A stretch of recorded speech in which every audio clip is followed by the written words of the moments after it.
भगवान श्रीरामचंद्र प्रभूंचं दर्शन झाल्याच्या नंतर अयोध्येवरून परतताना पोटाला खूप भुका लागलेल्या आहेत. बघा ते कसे आमचे सगळे भाविक भक्त आकातून पडलेले आहेत. आता स्वयंपाक तयार होईल. पहिल्यांदा हाताला चटका, नंतर पोटाला भाकर. तर आमचे बघा हे शंकरजी पायांना लाजवतील अशा प्रकारची गोल पोळी पहा. माता भगिनी आमच्या सगळ्या, विशेष करून आमच्या स्वातीताई पहा.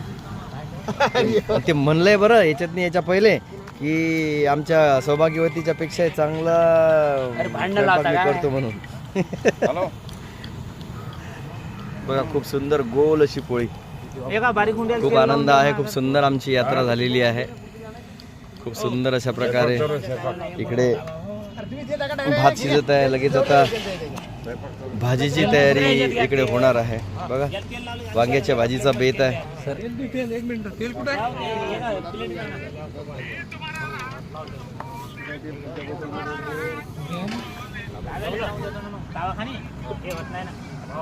दिगंबर पाटील जाळू नका पोळ्या. तेल तेल तेल दे तेल. बोटान टाकत जा. बोटान तावा फेकून द्या. काळ बरोबर त्यानं फेकून द्या.